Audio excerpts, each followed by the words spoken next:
एक 10-15 कापडी वृंदावनला चालले. कापडी कापडी वारकरी आणि कापडी याच्यातला फार मोठा फरक आहे.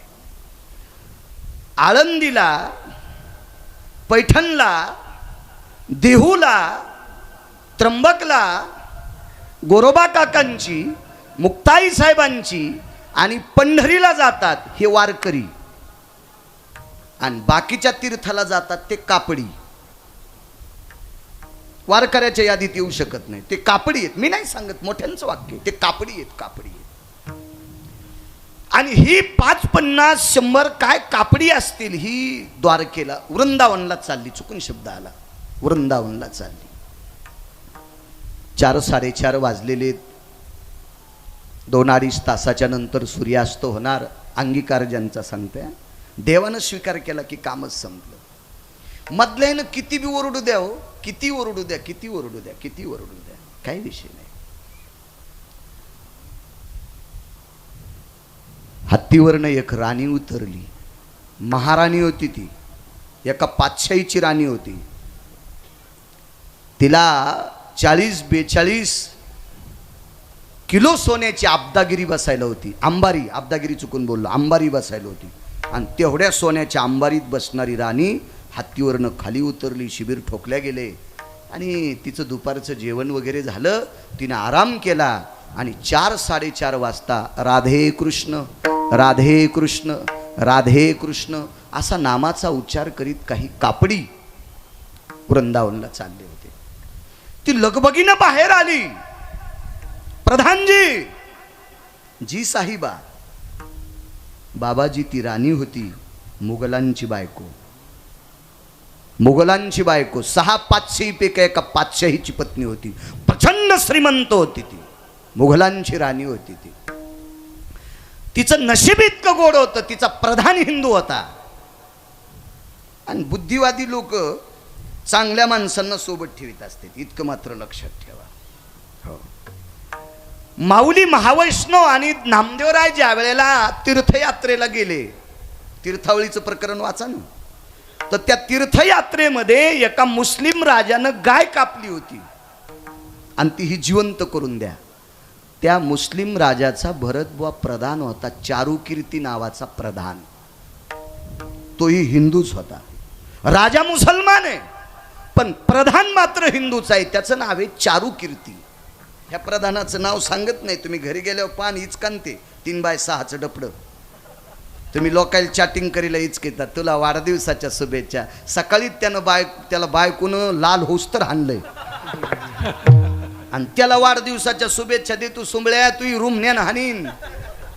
कशाला कोणाच्या घरचं लोन घेतो फुकट आहे. उघडा ते उघडा टप्पर, त्याच्यात तुम्हाला सापडेल. हिंदू प्रधान. प्रधानजी बोली राणी साहिबा. मोठी व्यक्ती होती ती. मुजरा केला. हे कौन लोग है, कौन काफिर है? साहिबा, ये हमारे हिंदू के लोग आए. बोले तो कापड़ी है, वृंदावन जा रहे हैं. काय के वास्ते? आता ती राणी होती. आओ, जास्त बिड्या त्याच्या खिशात आहेत का त्यो आयटीन चलू तू? म्हणलं इतका काऊन आयटीत चालायला? इळभर कोण्या दुकानावर जायचं काम नाही त्याला. इतका फुगीरपणा, बिड्याचा कट्टा खिशात असला तो इतका टेकीत, इतका टेकीत. आणि एक जण म्हणलं असं काऊन पंजाब चालायला? काय नाही म्हणलं, त्यानं मला चुना मागितला होता. अरे बापरे. म्हणजे ज्याला चुना मागलाय, काय काय हो चुना लाव्या.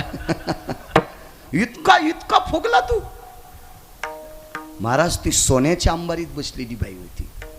एका प्रांतातल्या राजाची पत्नी होती. ती सुद्धा राणी होती, मुस्लिम होती. पण काय करायचं आपल्याला कोणाच्या जातीवर?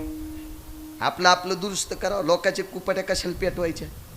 आपलं दुरुस्त करा. आपल्यातले नालायक शोधान करणे पाखांड खंडन, हेची आम्हा करणे काम, बीज वाढवावे नाम.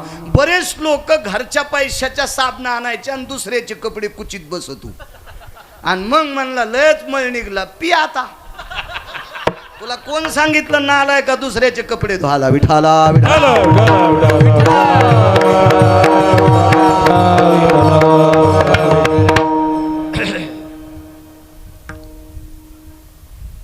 कापड़ी जी। वृंदावन में क्या मिलता उन्हें? सुकून मिलता, आनंद भेटते। याच्याकरता पायात चपला न घालता ती वृंदावनच्या मालकाच्या दर्शन करता। कोण आहे वही का मालिक? छैल छबेला है। काय हिंदी भाषा होती त्या काळातील? वो छैल छबेला है, वो कन्हैया है, वो द्वारकाधीश है, यशोदानंदन है, देवकी नंदन है। जी इतने नाम आए? नहीं बोले साहिबा, मैंने 5-4 बोले, ये तो सहस्र नाम है। भीष्माचार्यांनी 1000 नावाचं स्तोत्र केलं, त्याला विष्णू सहस्रनाम म्हणतात। हे त्याच्याच नावाचं आहे। 1000 नाम है। जी जी जी जी जी। कैसा दिखता है मी वर्णन करू शकत नाही, प्रधानानं सांगितलं। देखने की ताकत क्या है? वश कर लेता है। एक बार जाने के बाद उस देखने के बाद, ये वाकडी हिंदी बोलतो, मला काय अशी नीट येत नाही, गरज बी नाही। घरच्याचा इटन शेजाऱ्याचा भांग नीट काय करायचं? फुकट कळण शेंडी वळवळते, काही गरज आहे का त्याच्यावर? आपल्याला ही येतीन भाषा आपल्याला चांगली, काय करायचं उगं फुकटपणा? तेव्हा एकदा पाहिल्याच्या नंतर आपलंसं करतोय, एकदा पाहिल्याच्या नंतर हृदयात घेतोय। पाहिली वेध लावी बैशे जीवी जडून, कानडावो विठ्ठलू कर्नाटक, तेने मजा लावे लावे रूप सावळे सकुमार, कानी कुंडल मकराकार। काय रूप आहे त्याचं? राजस सुकुमार, मदनाचा पुतळा, राजस सुकुमार, मदनाचा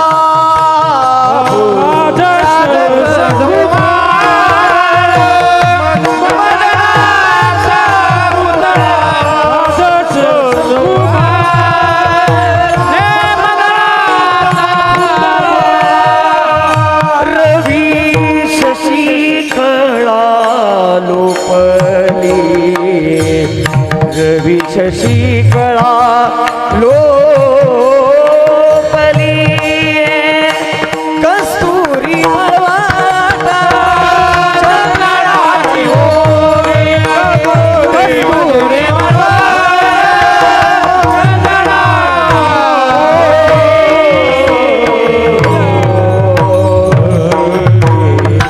असा दिसतोय तो, असा दिसतोय। 1800 पूर्वीचा काळ आहे बाबा, जो 1800 पूर्वीचा काळ ऐसा है।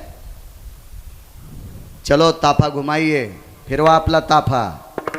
पण प्रधान फार हुशार होता, त्यांनीच सांगितलं, राणी साहिबा सुनिये, तुमच्या पायाची शपथ घेऊन सांगतो, तुम्ही त्याला पाहूच नका। हे हिंदू आहे आणि ती राणी मुसलमानाची। हो, पाहू नका, तुमच्या पायाची शपथ घेतोय, तुम्ही बघू नका। क्यों नहीं देखने का? ये वश कर लेता है, बोले आकर्षित कर लेता है।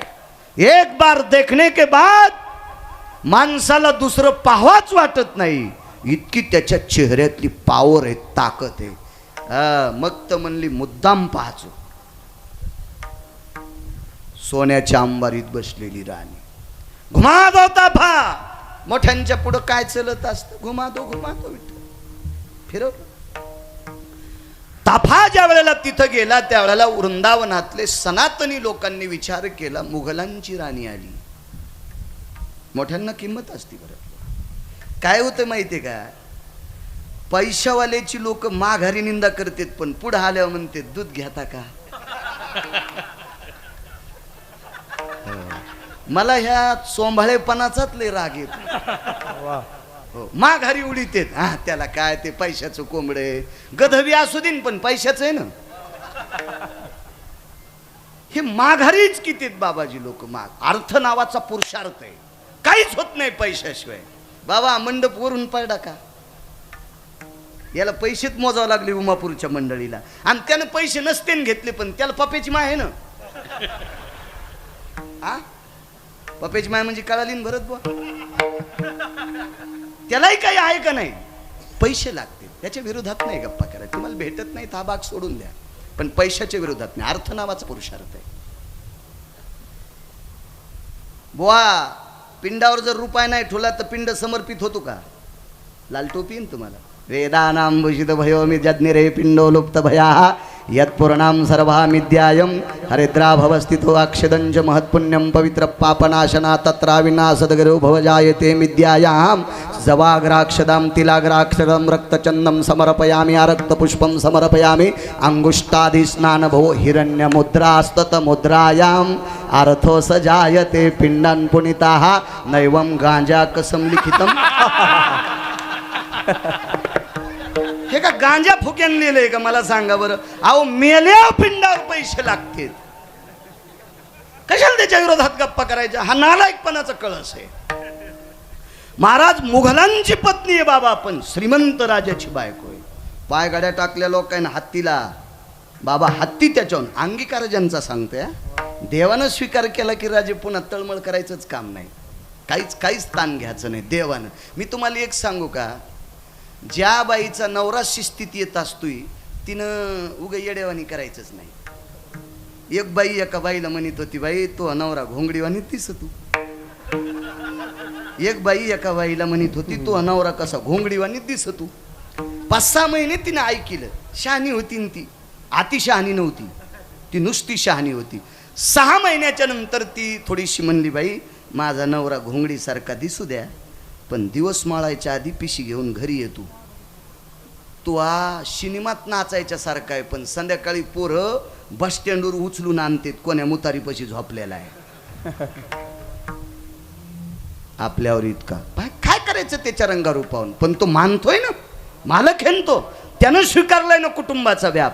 तसा जगाचा बाप जर आपल्याला मदत म्हणत असेल तर मधल्या गहिल्या गुंग्यानं कशाला डोकं लावायचं ना, ऐकायचं सुद्धा नाही. पाय घड्या टाकल्या. काय कामे रानी साहिबा, ये छैल छबेला कोई तो भगवान है, ये सब लोग आते उनको देखने के वास्ते आ रही है जी. पूजा पाठ चालू आहे, आटपल्याच्या नंतर बघा. पण तिनं स्वतःकडे बघितलं बाबाजी की तिथं आलेल्या प्रत्येक महिलेचा पोशाख वेगळा होता आणि हिचा सगळ्यात वेगळा होता. बाबा आपण वेगळ्या पोशाखातली व्यक्ती एकटीची थालोत, आता नेमकं काय करायचं. पण चला आजच्या दिवस बघून घेऊ. आणि द्वारकेला वृंदावनला पडदा हटवायची पद्धत आहे. देवाला शृंगार करतात आणि पडदा असा बाजूला केला की प्रसन्नपणाने लोक देवाला बघतात, कारण ते रूप सजवतात, तसं देवाला सजवतात. आपल्याकडे बऱ्याच प्रथा आहेत. गोड गोड नारळ खाली फोडायचं आणि नारळाचं पाणी मारुतीच्या मुंडक्यावर टाकायचं. लय प्रथा आहेत ना आपल्याकडे. लय किती महाराज मेल्यावर सुधरतेन तर सुधरू लोक. पहिली गोळी मला घाला, पेढा आणतेन खाली ठुतेन, अर्धा देवाच्या तोंडात घालतेन, हे घरी गेला की देवाच्या तोंडात मुंग्या. वा वा वा, तुकाराम महाराजाचा चुलताची सुंबळ्या तुझ्या हातानं घरचे कदरले, मारुती पेढा खाला रिकामा आहे तुझ्या हातानं. काय करतेन. या उरलेला पेढा पुन्हा मागून भिताडायला चिटकी, त्यात देव मागून खातू का. महाराज ज्ञानोबराय तुकोबरायच्या राज्यातली लोक जर अशी येडपटवाणी वागत असतील तर काय घ्या लोकांना, काय द्या लोकांना. चला काय गुत्त घेतलं एकट्याच बाळ्यानं. पडदा हटवला. महाराज त्या देवाला बघण्यासाठी माणसं इतकी पागल झाली. भक्तांनी मुघलांची राणी तुडवली, अण्णा राणी तुडवली. बुवा तिला दुःख नाही झालं, तिच्या डोळ्यातून घळा घळा घळा घळा मुसलमानांची राणी, तिच्या डोळ्यातून पाणी आलं. या छैल छवेले भगवंताच्या भक्तांनी मला तुडून विजा नाही केल्या. माझ्यातला अहंकार बाजूला काढला, माझ्यातला अहंकार बाजूला काढला. एक मन माहिती आहे का तुम्हाला, हळू न बोला, भेताडाला कान असते, अशी मन होती आपल्या बाबा लहानपणी. हळू न बोला, भिंतीला कान असते. हे कान लगेच मुघल राजाकडे गेले आणि राजानं पत्र पाठवलं, राणी साहेबा आपण कुठात? वृंदावन मध्ये आहे. कशा करता गेल्या? मी आता याचीच झाले. वरिले सावळे तू ना इकडची ना तिकडची होशील. कोणाची बायको ती? मुघल सरकार मुसलमानाची पत्नी. आणि तू जर तिकडे गेलीस तर ते स्वीकारायचे नाही आणि मी तुला स्वीकारणार नाही. काय खासीन? मैं तो जोगन बन के रहूंगी. काय वाणी आहे बाबा. जोगन म्हणजे भिकारी. कशी भिकारी? आपल्या संप्रदायात सुद्धा सांगितलं, होईन भिकारी पंढरीचा वार करी. ज्याच्या अंतकरणातले 6 बाजूला गेले, रिकामा हृदय, रिकामा पात्र आहे, त्या पात्रात जगाच्या मालकाला बसायला जागा आहे. अशी मी जोगन बनून राहीन. प्रधानाला विचारलं, प्रधानजी पोशाख की व्यवस्था करिये. 1 घंटा विचार करीत होतो प्रधान, आता हिला पोशाख कोणता आणावा. तर या पवित्र भारत देशात एक वारकरी व्यक्ती होऊन गेली. तिचं नाव आहे मीराबाई, जिच्या बापाकडे 12,000 एकर जमीन होती. 12,000 एकर जमीन. आणि तेवढ्या श्रीमंताची पोरगी पंढरपुरातल्या मालकाची, द्वारकाधीशाची वारकरी होती, भक्त होती. ती घागरा घालीत होती. हो, मीराबाईचा ओरिजिनल जर फोटो पाहिला तर पाठ आणि डोकं उघडं दिसलेला फोटोच नाही. आणि एखाद्यानं जर पदर पडलेला काढा असेल तर चित्रकार पेलेला होता असं समजायचं. विठाला विठाला. आणि तो घागरा घेतला तिनं. 2.5 महिन्याची साधना आहे. 1800 पूर्वीचा काळ आहे. चांगला इतिहास वाचीचा, देव तुमचं चांगलं करेल. हा संप्रदाय किती मोठा आहे. हा वारकरी सनातन संप्रदाय किती मोठा आहे. या संप्रदायाच्या देवता किती मोठ्या आहेत याचं मला मूर्तिमंत प्रकरण सांगायचं. आणि दुसरी गोष्ट, अभंगाचं मूळ गाभ आहे. देवानं स्वीकार केला की काम संपते. 2 आपण किती मोठ्या संप्रदायातले हे सांगायचं तुम्हाला. आणि देवानं स्वीकार केल्याच्या नंतर मग पुन्हा कोणाची गरज नाही हेही सांगायचंय. 2-2.5 महिने तिचा काळ गेला. पण तिनं लक्षात घेतलं, याच्या पुढे बसल्याच्या नंतर मनाला आनंद वाटतो, पण याच्या बाजूला गेल्याच्या नंतर मात्र मग दुःख प्राप्त होते. आता याला सोडायचंच नाही. ती मुघलांची राणी असल्यामुळं तिथल्या सगळ्या सनातनी लोकांना विनंती केली, माझी एकच इच्छा आहे, याच्यातला सुटेपर्यंत पडदा बंद करू नका. देवाचा पडदा जेवायच्या वेळेला बंद करणं वगैरे वगैरे असा नियम होता. पण तिनं सांगितलं, याच्यातला बाजूला जाऊस तर म्हणजे आत्मा, तोपर्यंत पडदा बाजूला करू नका. आणि बाबाजी पाहात पाहात पाहात पाहात पाहात तिने आपला प्राण सोडला. आज तिची समाधी आहे वृंदावनला. एक सोपा मुद्दा सांगू का? तुम्हाला राग येऊ देऊ नका म्हणून माझ्यावर घेतो. मी मेल्याच्या नंतर आमचं पोट्ट माई समाधी करीन. हे पोरग माई समाधी मी त्याला सांगणारी करू नकोस, पण करीन. ते जमीन भरपूर आहे, एखाद्या ढेल्यात करीन एखाद्या ढेल्याचं समाधी. पण कालांतरानं 5व्या 6व्या पिढीला जर ते समाधीवालं ढेलं आमच्या खापरपंतून जर दुसऱ्याला इकलं तर ते मै समाधी ठेवीन का? जेसीबीनं खांदून दगड वाड्यात. माझ्यावर घेतल्यावर लय तुमची खसखस पिकली. तुमचे पोरं लय डोसक्यावर समाध्या करणार आहेत का तुमचे? दुसऱ्याची वळही पेटल्यावर लय बिड्या पिडून घेता. वा रे वा. फक्त मी माझ्यावर घेतलंय, तुमचं सांगायलो इतकं ध्यानात ठेवा. मला एक म्हणायचं, आपले उत्सव काही मर्यादित काळापर्यंत आहेत, पण चंद्र सूर्य आहे तोपर्यंत. वृंदावनला दुसरे लोक जातील का? नाही जाणार, गंध लावणारेच. पण प्रत्येक गंध लावणारा व्यक्ती कृष्ण परमात्म्याच्या दर्शनाला गेला की तिच्या समाधीहून चलत जातो. तिने लिहून ठेवलं मृत्यूपत्र, देवाच्या दर्शनाला जाणाऱ्या रस्त्यात माझी समाधी करा. का का का? कारण या छैल छवेल्या कृष्ण कन्हैयाच्या दर्शना करता येणाऱ्या पवित्र कापडी असो आणि महाराष्ट्रातला गेला की वारकरी असो, या वारकऱ्याची पायाची माती माझ्या अंगाला लागावा. चंद्र सूर्य आहेपर्यंत तुला ते सन्मान प्राप्त होते. कोण मोडू शकतं भरत बुवा ही परंपरा? नाही. का? तिला पंढरपुरातल्या मालकानं आपलंसं केलंय.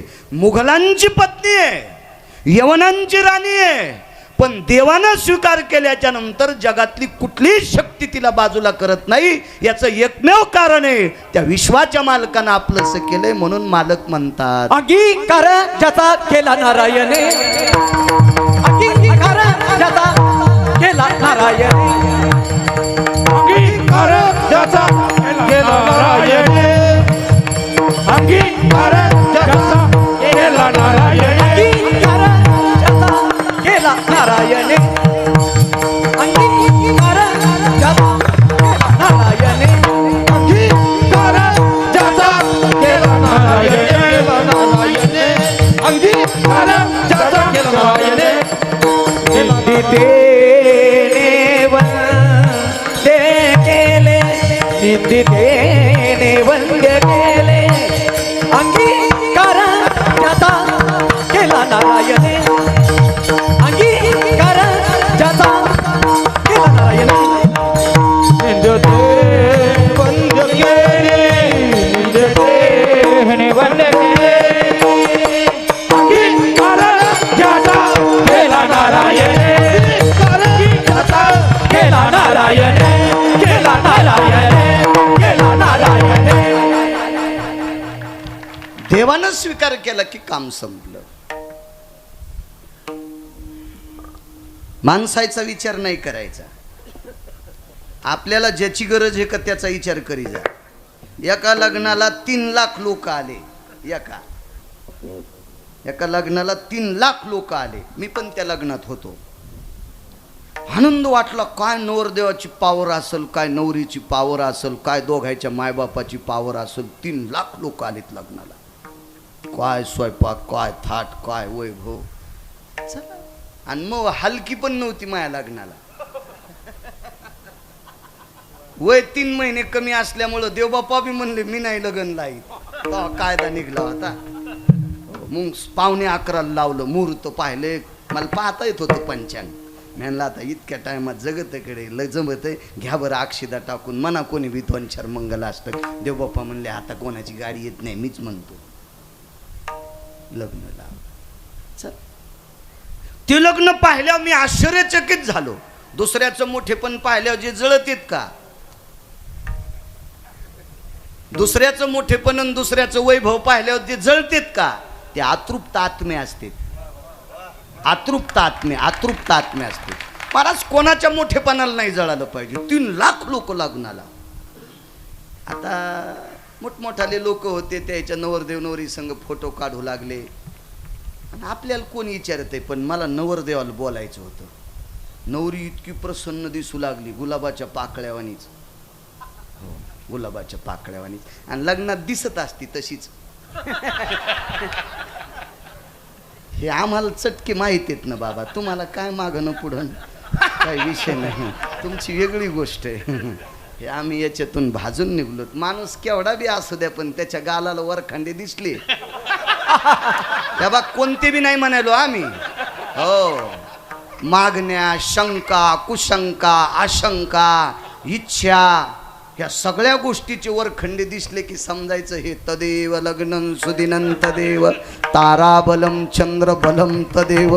ह्या डोहातून आलाय. महान इति डोह इति नाम मांडव. ह्या डोहातून पोहून आलेला आहे समजायचं. गुलाबाच्या पाकळीसारखी नवरी सुंदर, नवरदेव बी सुंदर, पण असं कसकानी पाखरानं नखानं वरबळदेवानी त्याचा चेहरा दिसला. तर मी गेलो, या महाराज फोटो घ्या. म्हणलं मला नाही घ्यायचं फोटो.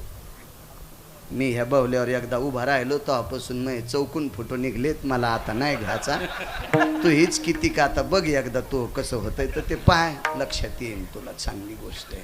हो, कारण ते खेळच लय अवघड आहे. हो, हे हिशोबात जपायचा. कारण हे जे पुढचं दैवत हे का, ह्या दैवताला हिशोबानं हाताळी जा.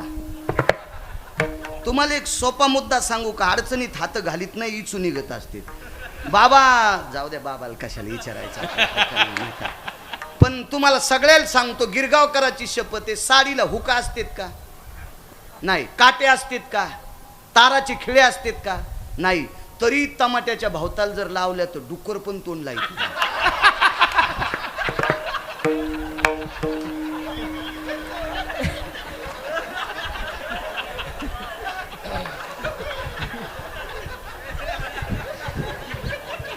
बाबा ज्यायचं त्यायचं बोललं की खसखस पिकती बरं, त्याच्यासारखं व्हावं लागत. नाही तर आधी चिंतन सांगितल्यावर जसे सकलादी बाबाला कापायला न्यायचे असे बसले होते. विठाला विठाला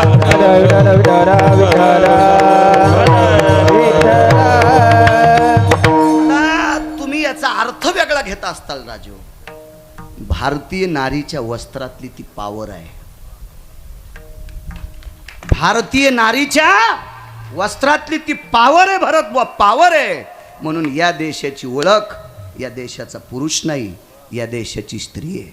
बाबा शुद्धांत करणाने कमरेला वेल्डिंग जरी झाली, नाही जरी कंबर वाका वाटली, तरी पण कमरेला आदेश देऊन गिरगावकर सांगतो या पायासाठी वाक.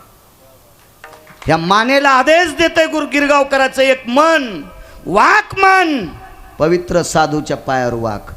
तरी बाबा या देशात ओळख तुमची नाही, तुमच्यासारख्या पवित्र साधूला जिनं 9 महिने पोटात ठेवलं त्या माईची ओळख आहे, त्या माईची ओळख आहे. म्हणून माझ्या माईंनो तुमच्या वस्त्रात इतकी पावर आहे. फक्त आता ज्याच्या गावाला गंगा त्याच्या गुडघ्याला सांगा. तुमच्या वस्त्रात इतकी पावर आहे की ती पावर जगात कशात नाही, एवढी मोठी पावर आहे. चला काय सांगू लागलो, गुंगले माणसं.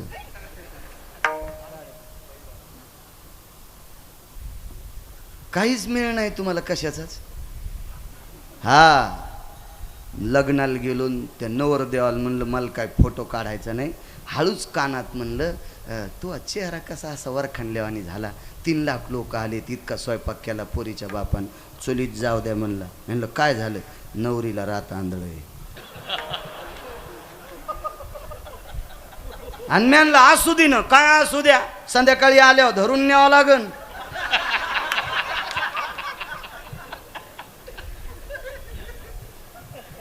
तुम्हाला एक सांगू का, प्रपंचातलं जे साध्य आहे तुम्हाला जितकं पोषक आवडतं का, जितके प्रपंचातले साधनं पोषक आवडतात का, तितकं पोषक साधन साध्य काय असेल तर जगाचा बाप आहे. ते मात्र आवडला पाहिजे तुम्हाला. संसारातले कशा चांगल्या गोष्टी आवडतात तितका देव आवडावा, तितका देव आवडावा. चला अवडंबरीचं नृत्य करणारी बाई, अवडंबरीचं नृत्य. आपल्या संप्रदायात बाईचं नृत्य मान्य नाही. नाही नाही नाही, पैशावाल्याच्या बायका वरातीत नाचायल्यात हा भाग सोडून द्या, कारण त्यांच्याकडे पैसेच पापाचे, त्याच्याकरता त्यांच्या बायका नाचतात. नाचू द्या, नाचू द्या, नाचू द्या. ह्या कीर्तनात बसण्याच्या लायकीच्या नाहीत. वाटोळी विठाला. माझ्या माईंनो माफ करा, या देशातली महाराष्ट्राच्या मातीतली स्त्री पदन्यास करणं चूक सांगितलं. भागवतात सुद्धा नाचायचं नाही, रामायणात सुद्धा नाचायचं नाही, शिवपुराणात सुद्धा नाचायचं नाही. कारण या देशातल्या स्त्रीचा पदन्यास म्हणजे नाचणं, सत्पुरुषानं पाहणं याच्यासाठी घातक असतं. बाबा एक खाली येऊन सांगतो, तुमच्या पुढे बोलू नये पण मी वाचून बोलणारा व्यक्ती आहे. या देशातली कळवातीन स्टेजवर नृत्य करत असताना तिचा पदर पडतो का हे मला माहीत नाही, पण स्टेजवर सुरुवातीला आल्याच्या नंतर ती पदर पडू देत नव्हती. अण्णा ती पदर घेऊन यायची. मी काय पाहायला नाही बरं तमाशा, मी वाचवायचा छंद आहे मला, मी वाचतोय वाचतोय वाचतोय. ती पदर पडू देत नव्हती भरत बुवा. तर तिला एका अधिकारी व्यक्तीनं प्रश्न केला, तू नृत्य करत असताना खूप नाचते, तुझा पदरही इकडं तिकडं जातो, पण आल्या आल्या स्टेजवर तुझा पदर का पडत नाही विठ्ठल, असं तिला विचारलं. तर तिच्या डोळ्यातून पाणी आलं आणि तिने एकच सांगितलं, आदा कदा तमाशा न पाहणारा एखादा सात्विक एखाद्या नालायकाच्या सोबत जर अचानक तमाशात आला तर त्या पवित्र व्यक्तीचा अपमान नकोय म्हणून त्याला मुजरा करण्यासाठी, आणि त्या पवित्र व्यक्तीला मुजरा करण्यासाठी मी सुरुवातीला पदर घेऊन येते. या भारत देशातल्या कळवातनीची ही परंपरा आहे, या भारत देशातल्या नृत्य करणाऱ्या बाईची ही परंपरा आहे. तर भागवत ऐकणारी किती गोड असावा याचा विचार करा. विठाला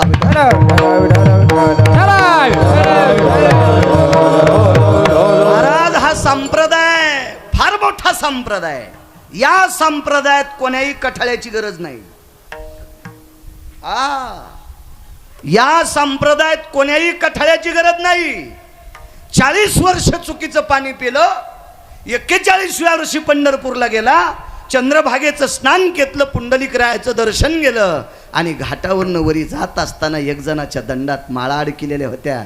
कमरेच्या गुढ्यातले आठाने काढे, 50 पैसे काढे आणि त्याला देऊन टाकले आणि त्याच्याकडनं एक माळ घेतली, विटेवरच्या मालकाच्या पायाला लावली, विटेवरच्या मालकिनीच्या पायाला लावली, ती माळ गळ्यात घातली. 18 वर्ष झालं त्या व्यक्तीच्या पुण्यतिथीला 20,000 लोक जेवते. मी त्याच्यातल्या 3 पुण्यतिथीचा साक्षीदार मी आहे बाबा. तिथं 3 कीर्तनं मी केले. 20,000 लोक दरवर्षी पुण्यतिथीला जेवतात आणि त्या व्यक्तीनं 40 वर्ष रंगारंगाचं चुकीचं पाणी पिलं. पण वारकरी संप्रदायात ताकद किती. एकदा चंद्रभागेचं स्नान केलं अशा लोकांचं ऐकून आणि गळ्यामध्ये आठाण्याची तुळशीची माळ घातली, तर आज गेल्याच्या नंतर 20,000 लोकांचं अन्नदान त्या व्यक्तीच्या पुण्यतिथीला होते. असा पवित्र संप्रदाय फक्त वारकरी संप्रदाय. पण काय झालं माहितीये का, ज्याच्या इथं वाघीण दूध देती त्यानं पण शेळी पाळली.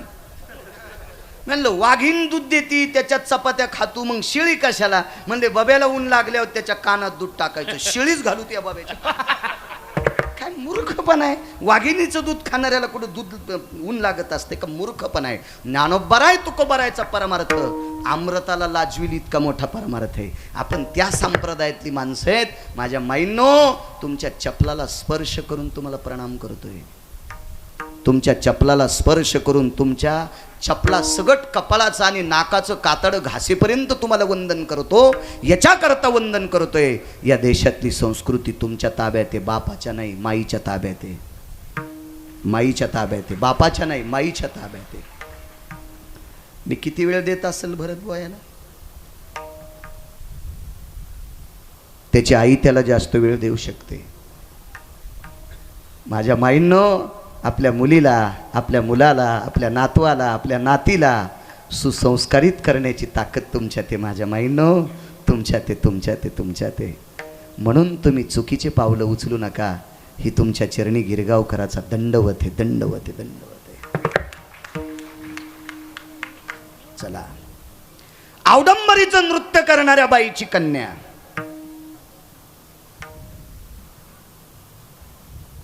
एका जंगलात राहिली. तिला आकर्षित करण्यासाठी, आपलंसं करण्यासाठी प्रांतीय राजे बेजार होते, धनाडे राजे बेजार होते. पोटामध्ये वासनेचा डोंब पेटलेली लोक स्फूर्त होते. म्हणून ती कंटाळून एका जंगलात राहिली. नशीबवान होती महाराज, पुण्यवान होती माझ्या माईंनो. औडंबरीचं नृत्य करणारी कळवातनीची पोरगी माझ्या माईंनो, कळवातनीची पोरगी, कळवातनीची, जिला बापाचं नाव सांगता येत नाही, त्या कळवातनीची पोरगी. आचरण इतकं गोड होताना, इतकं गोड आचरण, शुद्ध आचरणाचा परमार्थ.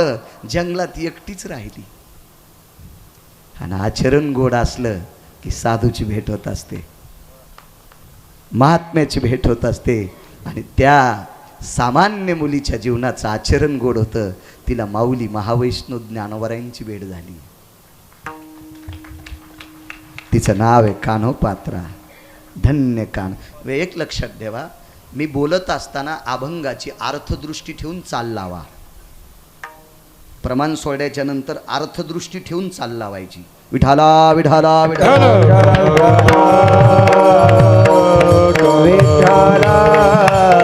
कारण आपल्या संप्रदायामध्ये गाता किती जरी चांगलं येत असेल तरी निळामने नवरस देख जानती गायक विरळा तो. अष्टसात्विक भाव असावा. म्हणून मी प्रमाण सगळ्यांना सोडणार. सगळ्यांनी ती अर्थदृष्टी ठेवून चाल लावा. मला तर गाताच येत नाही. आज गंधर्व येत गाला. विठाला विठाला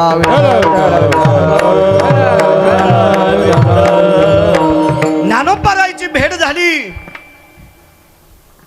ज्ञानोबारायचा पुरुषार्थ भक्तीचा पाहला. सूर्याच्या प्रकाशाला लाजवील इतकं तेज होतं. महाराज, चांगल्या चांगल्या पैशावाल्याला नाचवायची ताकद जिच्यात होती, वाकवायची ताकद जिच्यात होती, ती फक्त ज्ञानोबारायच्या पुढे वाकली. दंडवत केला. वाकणे म्हणजे दंडवत केला. आणि ज्ञानोबाराय होते महाराज. माय कोण आपण? मी वारांगणेची कन्या आहे. वा. वा वा वा वा. काय काम आहे माय? काही नाही. कल्याण होईल असा मार्ग सांगा. जाय पंढरपूरला. आणि बाबाजी ज्ञानोबरायचं ऐकून कान्होपात्रा आईसाहेब पंढरपूरला आल्या आणि मालकाचे पाय धरले. किती वेळ धरले नाना? शेवटच्या श्वासापर्यंत धरले. शेवटच्या श्वासापर्यंत. एकच नवस, आठवीन पाय हा माझा नवस, दुसरं काहीच नको. डोळ्याने एकदा त्याला पाहिलं, अंतःकरणात रूप घेतलं आणि त्याच्या पायावर डोकं ठेवलं. कायमची संपली. बघ आपली लोक होती तिथं. आपल्या लोकांनी सरक म्हणल्याबरोबर तिला कुठं ऐकू येत होतं? ऐकणारं गेलं आणि विठ्ठल बुवा आत्माच गेला. ते प्रेत आहे. उचलली आणि खांबाला टेकन दिलं. तिला गरुड पारावर बसायला भेटलं. मेल्या. गरुड पाराव, गरुड पाराव. गरुड म्हणजे कोण? विश्वाच्या बापाचा पिये. या ढवळ्या कपड्यावाल्यांची पिये असतात ना, त्यांना भेटल्या शिवमंत्री भेटत नाही. तर हे सगळे मंत्री, सगळे महाराज, सगळे श्रीमंत बटन दाबून कोण्या दिवशी मारायचे? सगळ्याचा बॉस पंढरपुरातला बाप आणि त्याचा मंत्री गरुड महाराज. त्यांची पिये. गरुडाच्या पुढं कान धरल्याशिवाय, कान धरून या नाचेन गरुड पारी, त्याची अनुमती असल्याशिवाय जगाचा बाप विचारित नाही. आणि त्या पाराला टेकन देऊन बसिले. मेलेली हो, मेलेली. तर्क वितर्क नाना प्रकारचे काढले. कोणाची पोरगी असेल? निकशांती कळाली, कळवातनीची पोरगी. बाप रे म्हणले, कळवातनीची पोरगी देवाच्या पायावर मेली. देवच बाटला. मग गोमूत्रानं धुवा, दुधानं धुवा, मदानं धुवा. आज अजित परमात्मा आहे, ते कुठं बाटत असतो का? त्याचं दर्शन घेतल्यावर बाटके नीट होते. त्याचं दर्शन घेतल्यावर बाटके नीट होते. उचनीच काही नेने भगवंत. बाटके बाटके होका उत्तम चांडाळम, त्याचे पायी माझे कपाळ. बाटके नीट होते. बाटके तो कुठं बाटत असतो का? अनंत शास्त्री नावाचे पुजारी होऊन गेले. प्रभावशाली होते.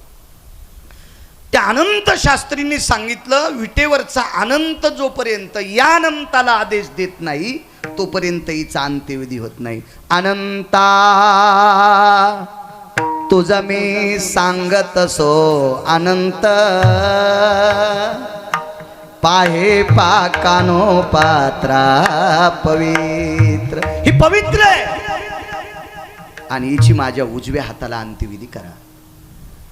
पैशाची मालकीन डाव्या हाताला, वामांगी रखुमाई लक्ष्मी आई साहेब डाव्या हाताला, भरत बुवा कळवातनीची पोरगी उजव्या हाताला. उजव्या हाताला, उजव्या हाताला. अब्ज शब्द खोटा आहे बाबा. खर्व शब्द खोटा आहे. निखर्व शब्द खोटा आहे. शंख शब्द खोटा आहे. शंख म्हणजे एकावर 19 शून्य. एकावर 19 शून्य दिले म्हणजे शंख. असू द्या शिक्षण मग कमी, काय करायचं तुम्हाला त्याच्यावर. पण एकावर 19 शून्य दिले की शंख. मग पर्व किती, खर्व किती, निखर्व किती, पद्म किती, आरबुज किती. आतापर्यंत कान्होपात्रेचा अंत्यविधी बाबाजी जिथे झाला त्याच्यातून एक तरटीचा वृक्ष निघला. त्या वृक्षाला किती वार करायचा हात लागला असेल? किती वार करायला?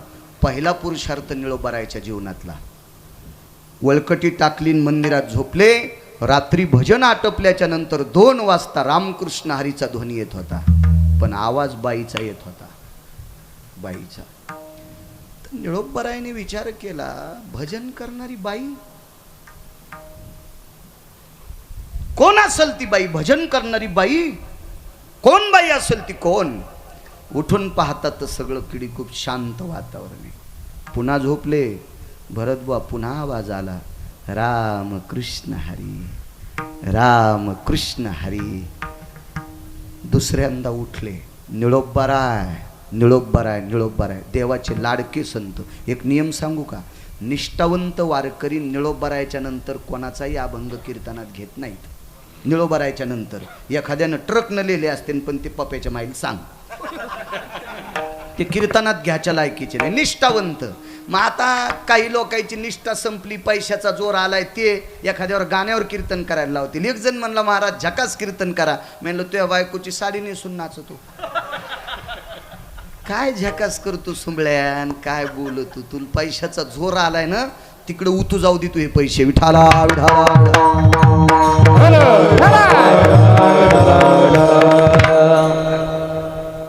आवाज आला. माझ्या माईंनो ऐकतात वाक्य. हे माझ्या माईंनो, महाराज तिसऱ्यांदा ज्या वेळेला निळोबराय झोपले त्यावेळेला झाडाच्या बुंथ्यातून एक पाण्याचा थेंब कपाळावर पडला. कपाळावर पडला.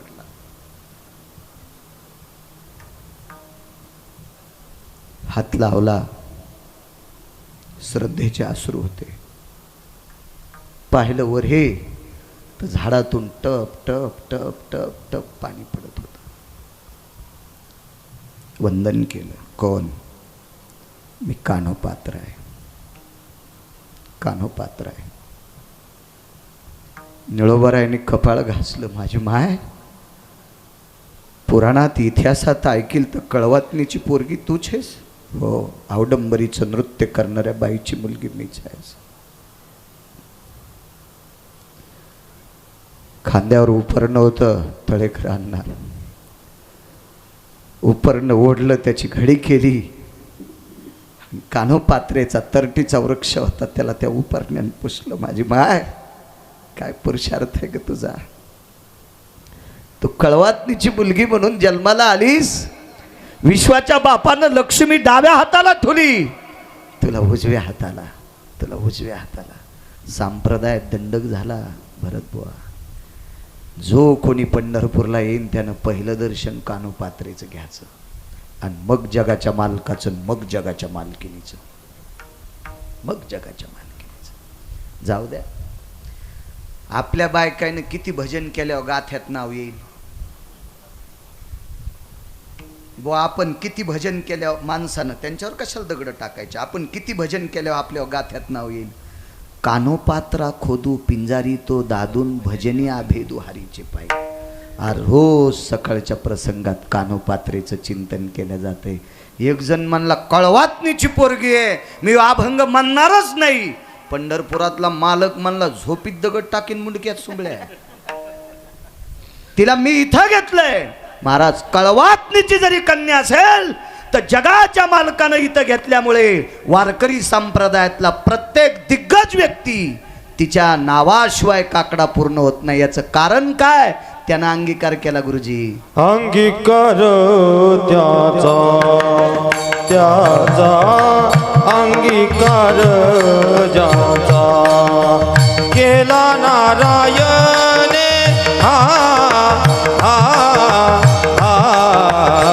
अंगीकार ज्याचा अंगीकार ज्याचा अंगीकार केला नारायणे. अंगीकार वंद्यते तेने वंद्या केली, निंद्यते तेने वंद्या केली, निंद्यते तेने वंद्य केली, निंद्यते तेने वंद्य केली.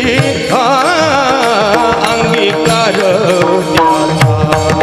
त्याचा अंगीकार त्याचा केला नारायणे.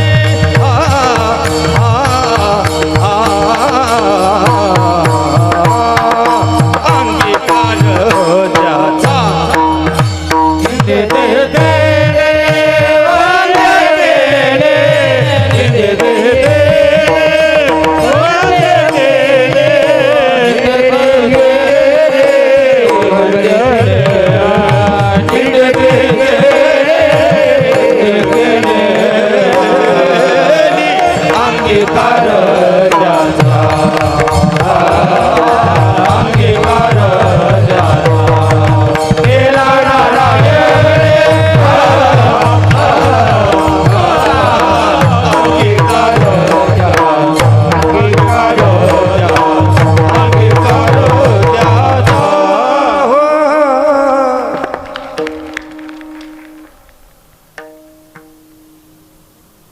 एका गावात दुष्काळ पडला बाबा, दुष्काळ.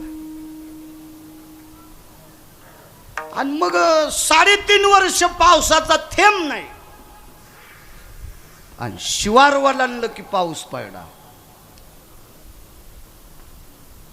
जरासा पाऊस आला ना थोडासा, यज्ञात भवंती पर्जन्य, हा बरोबर आहे ना, ते शुभतेचं प्रतीक आहे.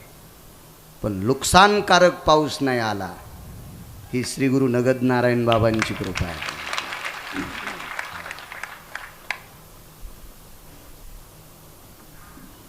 फक्त काय माहिती का, दारडा तूप चोपडा असते, पण गुरुजी तुम्ही खाल्लं की 2-3 दिवस तुमचं भजन पण बंद करते, इतकं चोपडा असते. म्हणून लय चोपड्याच्या नादी लागायचं नाही. गावरान तूप कमी तेलकट असते, कमी चोपडा असते, आहे की नाही? रोजच खातोस तू. तू काय इरीच्या बाजूलाच घर येतो.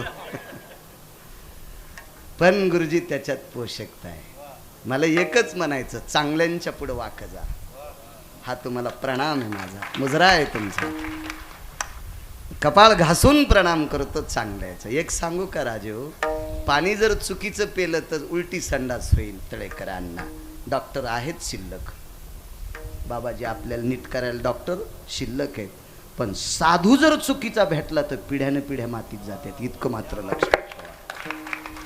साधू चुकीचा भेटता कामा नये. महाराज कळवातनीच्या पोरीला ज्ञानोबाराय भेटले, चंद्र सूर्य तोपर्यंत जिवंत. काय पुरुषार्थ आहे महाराज, साधू भेटावा.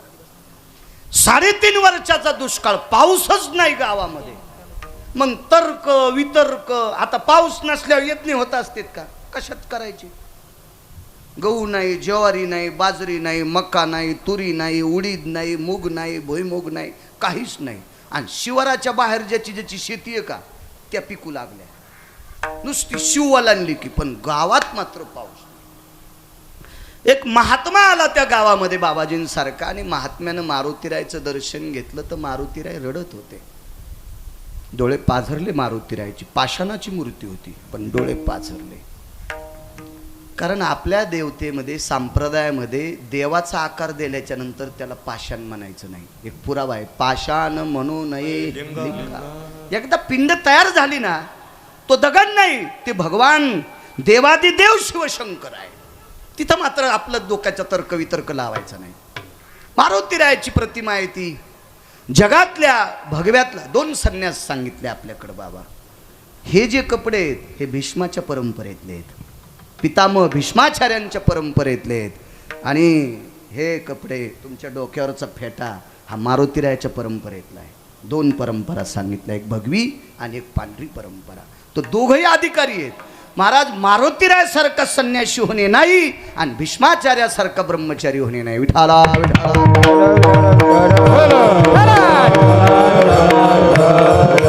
आणि त्या भीष्माचार्यांची परंपरा तुम्ही जिवंत ठेवली, आणि ती जिवंत परंपरा पाहण्यासाठी देवानं आम्हाला डोळे दिलेत. आम्ही नशिबवान.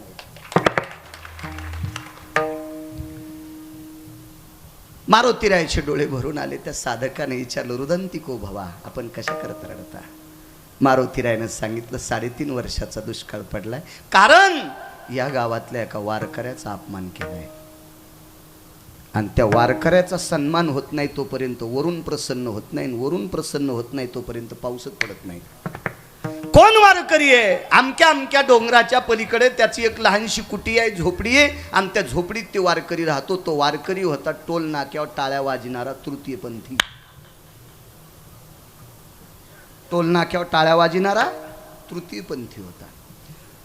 मग त्या महात्म्यानं मारुतीरायाचा संवाद गावातल्या लोकांना सांगितलं, तर गावातले लोक त्या महात्म्याला म्हणले, तुमच्या गोळ्या संपल्यात, त्याला आम्हीच हाकलून दिले, आम्हीच हाकलून दिलंय त्याला, तो तृतीयपंथी आहे, आम्ही त्याला हाकलून दिलंय. त्या महात्म्यानं सांगितलं, जोपर्यंत सन्मानपूर्वक त्या तृतीयपंथ्याला गावात, ते तसं नाही म्हणले, त्या वारकऱ्याला जोपर्यंत गावात आणत नाहीत तोपर्यंत तुमच्या गावात पाऊसच पडत नाही. अंगीकार सांगतोय. तुम्हाला काय आवडन न आवडन तुमचा प्रश्न झाला. तो देवाला जे आवडतं ते गुरुजी पोषक आहे ना. देवाला आवडावं ना. तुम्हाला आम्हाला आवडून काय फायदा आहे? काही आवडत आहे. शेपुड्याला कोणता पाला आवडतो? काही कळत नसतं ना त्याला. काही खात्यात त्या, काही तुळस हान. शेळीला कळत असतं वय. हा, शेळीला कळतच नाही ना. 2 पायाच्या शेळीला पण कळत नाही शेळी कुठं बांधा. तुळशी पशीच खोटी ठोकली. मग आता शेळी आहे ती, काही खाती. तसं तुम्हाला काही आवडल, तुमच्या मनावर नाही. पंढरपुरातल्या मालकाला जे आवडतं त्याचा स्वीकार आहे. ती माणसं मोठी असतात. नाईलाजानं कंटाळून कंटाळून त्या व्यक्तीला सन्मानपूर्वक गावात आणलं. भरत बुवा आदर केल्याबरोबर त्याच दिवशी उन्हाळ्यात पाऊस पडला. वारकऱ्याची ताकद किती मोठी आहे. चैत्र महिन्याच्या शुद्ध तृतीयाला, मी गेल्या वर्षीच्या सप्त्यात हे प्रकरण सांगितलं होतं. चैत्र महिन्याच्या शुद्ध तृतीयाला पाऊस पाडला. तो गंधमादन नावाच्या वानरानं पाडला होता.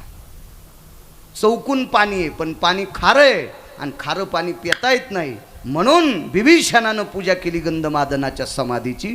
आणि चैत्र महिन्यातल्या शुद्ध तृतीयाच्या दिवशी अचानक ढग आले समाधीतून. आणि इकडं हा पुरुषार्थ या तृतीय पंथ्याचा. मारुतीरायाचं दर्शन घेतलं. सांगितलं, मारुतीराय, गाव माझं नीट झालंय. माझ्या गावातली लेकरं बाळं उपाशी मरू नये, आमच्यावर कृपा करा. तर मारुतीरायाचं अंतकरण गदगदलं. आणि त्या तृतीय पंथ्याला मारुतीराय बोलत होते, राजा आज पाऊस तुझ्याच कृपेनं पडन, एकदा तूच हाका मार. हालेव आभाळ, हालेव आभाळ. आणि बाबाजी त्या तृतीय पंथ्यानं आकाशाकडे मुद्रा केली आणि हातानं सांगितलं, आकाशा, हे मेघ राजा, हे वरुणा, अरे लेकर बाळ उपाशी मरतेत रे. अरे माणसाची जरी दया नाही आली तर जनावरांची पशुपक्ष्याची दया येऊ दे रे. या शिवाराच्या आतले पक्षी झाडं सोडून गेलेत रे.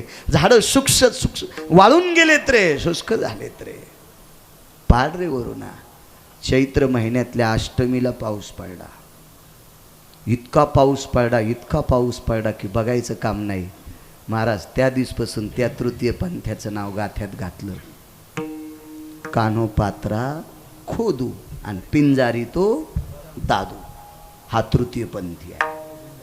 बाबा आपण किती राग केल्यावर गाथा पळून जाईल. आपण किती येड्यावानी केले होते अभंग बाबाजी त्याच्यातला निघून जाईल. नाही नाही नाही नाही नाही नाही.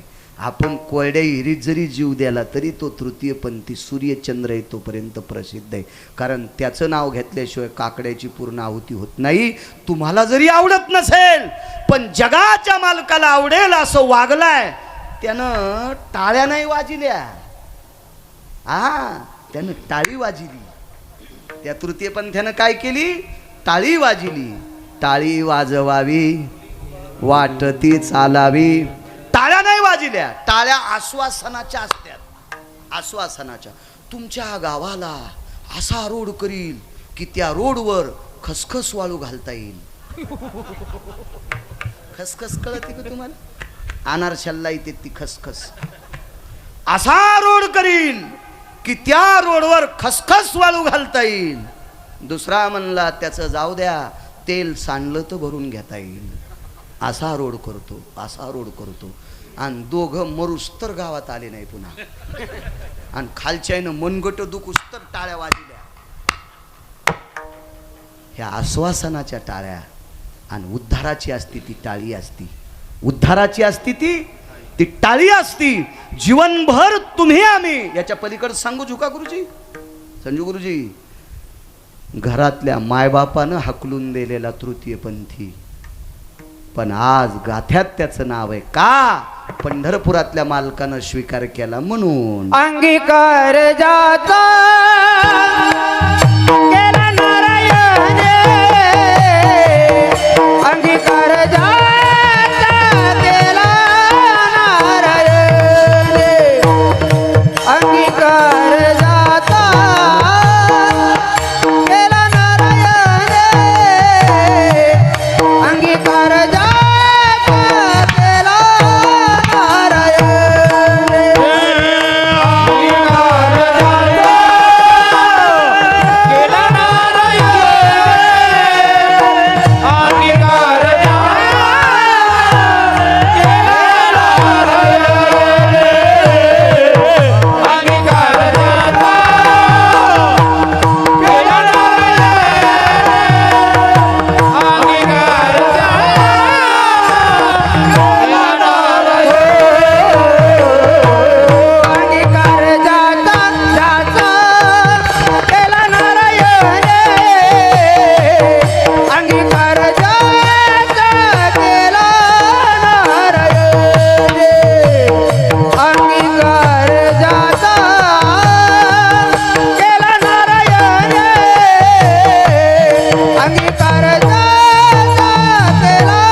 जिल्ह्यापेक्षा तालुका मोठा.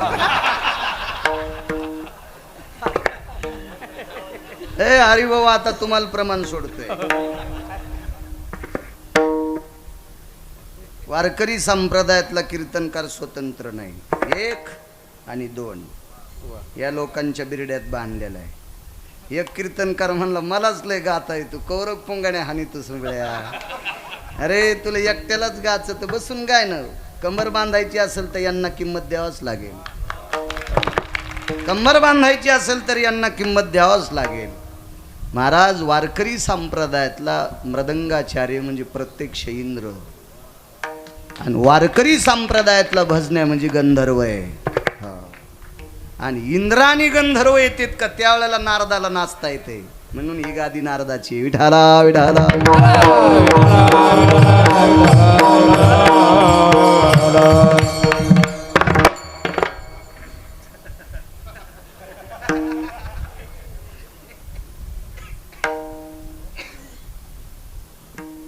नाही सांगत, जाऊ दे आता.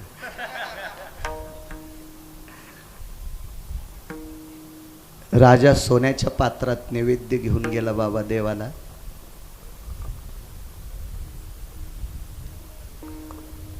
पण राजानं नैवेद्य ठेवल्याच्या नंतर त्याच्यावरलं पात्र काढलं, झाकण काढलं, त्याच्यावर तुळशीची मंजूळ ठेवली आणि मंत्र म्हणायला आम्ही लोक होतो.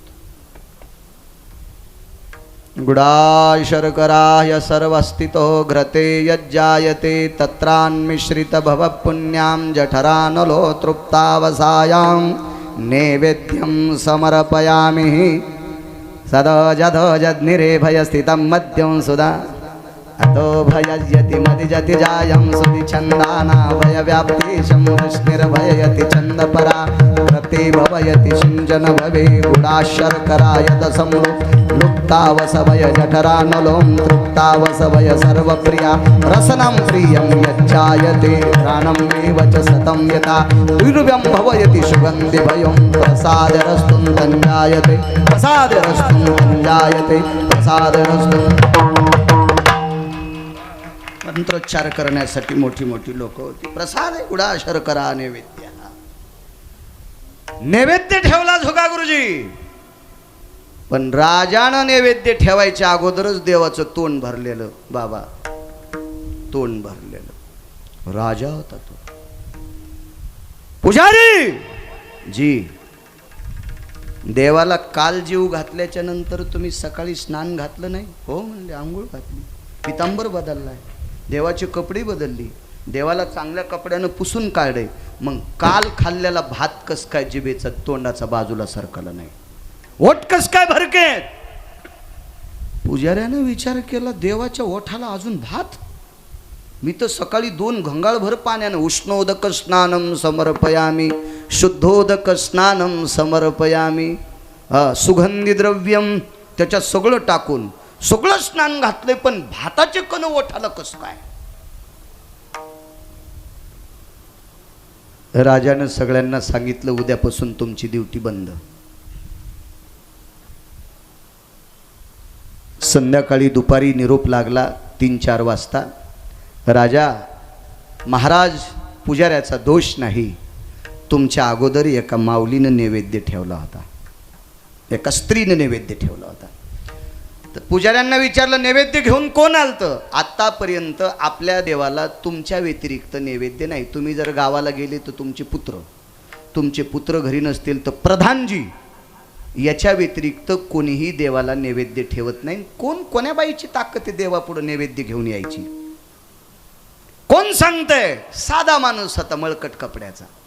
त्यानं सांगितलं, ती तुम्हाला दिसत नाही, ती घरूनच जीव घालती, घरूनच जीव घालती. आणि मग निकषांती मुद्द्यावर येतो. अंगीकार ज्यांचा केला नारायणे. 2 मुद्दे सांगतो मग पूर्णविराम. मग मला पुरा.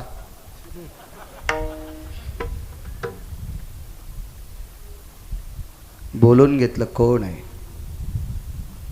राजाला सांगितलं, महाराज विश्वास बसणार नाही, पण आपल्या गावापासून काही अंतरावर एक लहानसं झोपडं आहे. त्या झोपड्यात एक माथारी राहते आणि ती माथारी रोज देवाला भाताचा नैवेद्य देते. खिचडी म्हणून प्रसिद्ध होती. ते खिचडीचा प्रसाद आहे जगन्नाथपुरींच्या मालकांचा. खिचडीचा प्रसाद आहे, खिचडी ती देवाला समर्पित करते. आता मंत्री, महामंत्री, गुमास्ते, प्यादा ही सगळी जी भवतालची होती का, ही सगळी माणसं म्हणले याच्या गोळ्या संपल्यात, हे काही बी बोलतंय, याला हाकलून द्या. ते म्हणला, राजेसाहेब मी तुम्हाला अगोदरच सांगितलं होतं की तुम्हाला विश्वास बसणार नाही, पण त्या बाईचा नैवेद्य खाल्ल्याशिवाय तुमचा सुद्धा नैवेद्य जगन्नाथ भगवान घेतच नाहीत. आता तर त्यानं अशी गोळी सोडून दिली की राजाचा शेंडीतला घाम पायात आलाय. तिचा नैवेद्य खाल्ल्याशिवाय कोणाचाही नैवेद्य देव स्वीकारित नाही. चला आपल्याला बघायचं. सगळेजण म्हणले, काय राजेसाहेब, सोन्याच्या महालात राहणारी माणसं, तुम्ही एका झोपड्यात राहणारी बाईन तिच्याकडे जायचं. राजानं सांगितलं, अरे देवाच्या तोंडाला भाताचे कण होते, पुजाऱ्यानं सांगितलं 3 घंगाळ पाण्यानं स्नान घातलंय, चांगल्या कपड्यानं देवाचा चेहरा पुसलाय, देवाला पुसून काढय, आणि नैवेद्य ठेवायच्या आधी देवाच्या ओठाला खिचडी लागते, याचं सिद्ध हाच आहे आपल्याला. कोण ती बाई आहे? बोलून घेतलं तिला. मोठमोठाले लोक, भवतालचे मोठे फुगरी चोट असतात, हो भिकार चोट असते, ते म्हणले राजेसाहेब तिथपर्यंत जाचच नाही, तिलाच आपल्या घरी बोलून घ्या. मग आता तिला बोलले म्हणल्यावर तिला पालखी पाठिली. ती म्हणली मी पालखीत बसणारी नाही. मग ती काठी टेकीत दिवस माळाला. आणि ते म्हणले आता नैवेद्य, म्हणले रातच्या खात नाही, नैवेद्य उद्या सकाळी देव घेईल, आणि आता रात्री मी तुमच्या इथं कुठं नैवेद्य. तर बाबाजी, राजाच्या घरी चूल सोन्याची, भांडे सोन्याचे, सरपण कसं सोन्याचं आणता येईल? राजाच्या मंत्र्यानं गंगेच्या पाण्यात लाकडं बुडून वाळिले. काष्टा पवित्रो शुद्धो स्थितम गंगो दकायाम शुष्क काष्टा स्थितो हो. वाळलेली लाकडं गंगेच्या पाण्यात बुडून वाळवली, आता ती शुद्ध लाकडात सोन्याच्या चुलीत घातली. पण तिनं सांगितलं, बेजार होऊ नका, सोन्याच्या चुलीवरची खिचडी जगन्नाथ भगवान खात नाही. राजा म्हणला, काय अवघडच काम झालं या बाईचं. तुझ्या आजची खिचडी खातो हो, माझी खाल्ल्याशिवाय जगात कोणाचाही नैवेद्य घेत नाही. मग कधी? ती म्हणली, त्याच झोपड्यात शिजवावं लागती.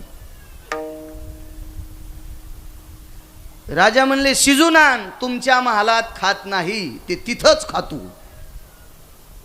तिथंच खातो. नाईलाजानं राजा, गुमास्ता, प्यादा, मंत्री, महामंत्री, सुमंत्री, प्रधान हे सगळे जण त्या झोपड्यात कुठं बसत आहेत. राजाची बायको पैठणी नेसलेली, त्या काळातली मोत्याची झालर, सोन्याचा जर, चांदीचा जर, तिची पैठणी आता इकली तर 2 मोरांड्या इकत भेटतील 36 एकरच्या. एवढी साडी तिच्या अंगावर, पण ती बाई मथारीच्या झोपड्यात अशी वाकून, हो त्या काड्या अडकल्या का तिच्या झिपुटीला, हो चटी इचारलेलं इचकलं, ते तुंबा बांधलेला ते चटी इचकाला तिचा. हो आता इचारण्याच्या लय पद्धती आता बापा, लय इकून कोंबडं, तिकून पाखरू, इकून कावळा, इकून खोपा, लय लय लय पद्धती वेगळ्या. कशा हसत्यात बघा ना. दुनियादास महाराजांचं एक पद होतं बाबा. ही लोक अधिकारी लोक होते. राष्ट्रसंत तुकडोजी महाराज, राष्ट्रसंत दुनियाजी महाराज. दुनियादास महाराज गोड बोलायचे. 4 पट्टे साडी नेसे लुगड, मागून काढी कोंबड. 4 पट्टे साडी नेसे लुगड, मागून काढी कोंबड. कपाळाला कुंकू नाही दिसे घुबड, कपाळाला कुंकू नाही दिसे घुबड. सांग सांग पोरी नान्न लागन का गोड, सांग सांग पोरी नान्न लागन का गोड. हे दुनियादास महाराज म्हणायचे. काय वर्णन केलं या लोकांनी महाराज, किती वर्णन, किती वर्णन. आता कशाला पदर घ्या, आता कुठं उड लागायला तुम्हाला. घेत जा माझ्या माईंनो, पाठ झाकून घेत जा.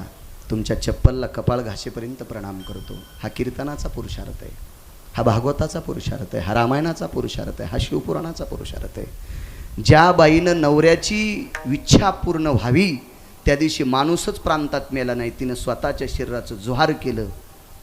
त्या शिवभक्ताची पत्नी सुद्धा डोकं भरून पदर घेती. भगवंतानं तिच्या बांगडीची दुसरी बाई तयार केली, पण ती पदर घेत होती. तिचा नवरा दुकानातून साडी आणत होता ना, त्या साडीला दुकानातच पदर होता, घरी आणून लावायचं काम नव्हतं. इतका मोठा पुरुषार्थ होता. चला किती बोलायचं आपण. योग असा आला, राणी सुद्धा मध्ये, राजा सुद्धा वाकून मधात, मुकुट पडला हो त्या झोपड्याला अडकून. बाईनं चूल पेटिली, तांदूळ 2-3 बाऱ्या धुतले. तिचे तांदूळ का क्वालिटीचे, काय साधे तांदूळ तिचे, असे धुतले. वरी आलेल्या त्या तुषा काढल्या, पुन्हा 2-3 बाऱ्या पाणी टाकायला बाहेर. मधात टाकीन तर झोपन कुठं, ओलं कसं करीन ती. तिला काय राजासारखा महाल थोडाच होता. बेशिंग, तोंड धुवाचं वेगळं, हँडवॉश वेगळं, पुन्हा त्या पेपर साबणा वेगळ्या, पेपर सोप म्हणतात ना त्याला, असं कुठं होतं तिचे, काहीच नाही. मधी धुपन वाहडं 2-3 लाकडं ओले. राजाच्या बायकोला 3ऱ्याच दिवशी चष्मा बदलावा लागला. इतकी रड. येरी सांगायलो कशाला रडंती. खिचडी आटपली बाबा. खापराच्या ताटात खिचडी घेतली. दारात तुळशी वृंदावन होतं, त्याचे 2 पानं तोडले, त्याच्यावर ते पानं ठेवले आणि जगन्नाथ भगवंताकडे तोंड केलं आणि हात जोडेन डोळे झाकले. देवा, आज खिचडीवर तूप नाही बरं का, आज खिचडीवर तूप नाही, तूप नाही. घरी कुटलेल्या हातसडीच्या तांदळाची खिचडी होती, लाल चरत तांदूळ, त्याला फक्त हळद पण नव्हती. आज नैवेस ती हरिद्रायाम. वैकुंठवासी माधव महाराज मगर सांगायचे हा प्रसंग. हळद सुद्धा नाही, हळदीशिवाय खिचडी होती का देव. मोहरी पाहिजे, जिरे पाहिजे, हळद पाहिजे, चटका द्यायला तेल पाहिजे. नुसतं बघून ते गाडगं गरम केलं आणि पाणी चरकन वाजलं की झाली फोडणी खिचडीची. राणीने विचार केला, महाराज हे सगळं विचित्रपणा दिसतोय. हिच्याकडं तेल नाही, हिच्याकडं हळद नाही, हिच्याकडं मोहरी नाही, हिच्याकडं काहीच नाही. आणि ही खिचडी रंगानं तांदूळ लाल आहे त्याच्याकरता लालसर दिसती. ही खिचडी जगन्नाथ भगवान कसं खातील. आणि त्या खिचडीवर झाकायला कपडा कोणता होता, ती नेसत होती ते लुगडं जुनं झालेलं, ते फाळडं आणि त्याच्यावरला फाळलेल्या पदराचा तुकडा त्याच्यावर झाकला आणि तुळशीचं पान ठेवून नैवेद्य झाकून न्यायची पद्धत असती. उघडा न्यायचा नसतो नैवेद्य, तिथं गेल्यावर उघडा करायचा.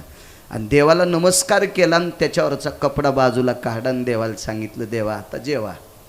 देव कुठं खातो, देव रोज खायचे त्या खिचडीतले 2-3 खोंगे खायचे. पण आज हे फुगीर लोक बसलेले आहेत ना, त्याच्यामुळं ते खाईनं, फुगीर बसलेले होते आणि त्याच्यामुळं ते खाईनं. तर तिनं पुन्हा एकदा कपडा झाकला आणि देवाला सांगितलं, देवा गरीबाचा अपमान करतोस हो रे नारायणा. हे जगन्नाथा घे रे प्रसाद नारायणा, घे घे, आज गरीबाची परीक्षा आहे. बाबा दारुरकर शास्त्री सांगायचे, कपडा हालत होता, कपडा हालत होता कपडा. पण तिला लक्षात आलं किती बाऱ्या हल्ला. त्या खापराच्या ताटात कपड्याच्या खालून अशी वंजळ घालायचा आणि खोंगाभर ती खिचडी खायचा. 2-3 बाऱ्या खाऊ दिलं. राणी म्हणली ही जादूगर आहे. प्रधान महामंत्री म्हणले ही जादूगर आहे, हिच्या मनानं कपडा हलवतो. आणि तिनं भरत बुवा 3दा अशा खोंगा घेतल्याच्या नंतर वरून हात दाबला. हे देवा, हे यांच्यासाठी नाही रे, पण या गरीबाला राहू दिन जरशी खिचडी. तर बाबा 2च घास खिचडी शिल्लक राहिली. त्यावेळेला राजानं झोपड्यापुढी तिला लोटांगण घातलं. आजचा पुरावा सांगतो, आजचा आज जगन्नाथ भगवंताची खिचडी त्याच जागेवर तयार होती, तिथंच तयार होती. तिथं केलेलाच नैवेद्य तिथं जातोय. दृष्टांत संपला. सोन्याच्या चुलीवर केलेली खिचडी जगाचा बाप खात नव्हता आणि झोपड्यात राहणाऱ्या एका सामान्य बाईच्या खिचडीचा नैवेद्य स्वीकारित होता. का अंगीकार ज्याचा केला नारायण, अंगीकार ज्याचा केला नारायण, अंगीकार ज्याचा केला नारायण, अंगीकार ज्याचा केला नारायण, अंगीकार ज्याचा केला नारायण, अंगीकार ज्याचा केला नारायण, अंगीकार ज्याचा केला नारायण,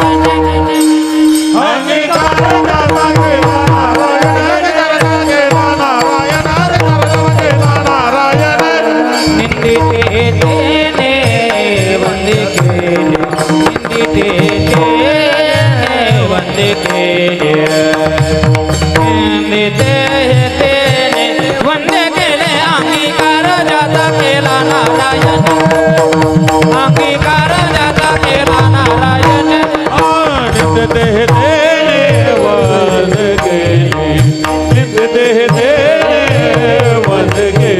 दे दे दे बंद केले अंगीकार दादा गेला नारायण अंगीकार दादा गेला नारायण गेला नारायण गेला. नाना वेळ संपला आपला. हा राहिलाय का? वा वा, असा मुक्कदम वरी भेटू नये. विठाला विठाला विठाला.